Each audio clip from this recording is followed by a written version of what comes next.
Let's start with a very quick question. Who is the person that you trust the most? Now, I believe most of our answers are going to be things like maybe a parent, or a best friend, or a teacher, a mentor. And the pattern there is that our answer is almost always somebody outside of ourselves. Sometimes we don't view me or ourself as a valid answer or a normal answer to that question. And so today I want to talk a little bit about the importance of building a relationship with yourself and building a very solid and steadfast self trust to the point where down the line, if you get asked the question, who do you trust the most? Maybe me is the first thing that comes to mind. As human beings, we are kind of trained and wired to look outside of ourselves for approval, for validation, for safety, for survival. Throughout human history, if you were not accepted by a group, if you were an outcast, that literally was the difference between life or death. Conforming and fitting in and being a part of the group was paramount. And these signals have never gone away, even though the consequences are probably less dire now than they were in the past. But these signals are still firing. It still feels scary and dangerous and devastating to not be validated, to not be liked, to be ignored, to be cast out. And because of this, we now have this habit to always look outward before we ever think about looking inward. And sometimes looking inward never even crosses our minds. Common examples include academic validation. My grades are good, therefore I'm good and I have value. Being funny, making other people laugh. Great. They like my jokes. They want to keep me around. Therefore, I have value as a person. It can even get as trivial as asking a friend for approval before picking an outfit or asking a friend which Instagram picture you should post. And of course, those things might seem small and silly and inconsequential, but the mindset and the habits start small. If we need validation for the order to post our Instagram pictures, we're probably going to need validation for making even bigger decisions in our lives. Now, to me, there is value in external validation. It is real.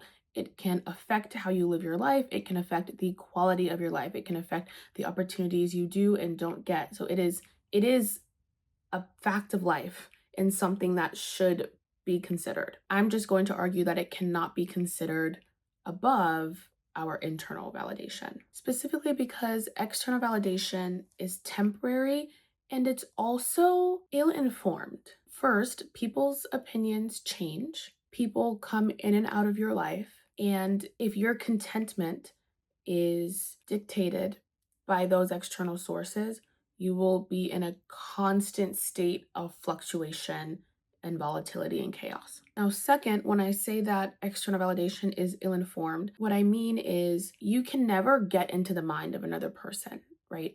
You will never know the exact reasoning behind why someone is or isn't giving you validation. And therefore, you're playing this guessing game, and there will never be certainty in what you get from the outside because you don't have all the pieces. They also do not have all the pieces to your inner world. So, how can you believe that they are making a sound decision on whether or not you should be validated without all the information? And if you don't have all the pieces to their inner world, how can you make the decision or whether or not their validation is useful or that there should be any weight placed on what they say or do in relation to you? Whether you like it or not, you are the only constant in your life. You're the person that's been there through every phase of your life, through every decision, mistake, win, loss. You have all the pieces and all the information. And one of my favorite quotes that always sends me into an existential crisis is wherever you go, there you are. So let's make sure that wherever we are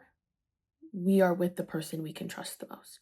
Internal validation and self trust can also get a little bit tricky because just as external validation can lie, internal validation can lie. Who says we can't lie to ourselves? I think we do it all the time. Now, an example of a healthy self trust and internal validation is going with a gut feeling.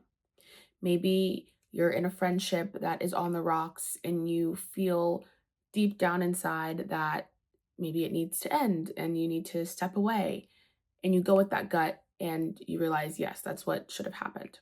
Great.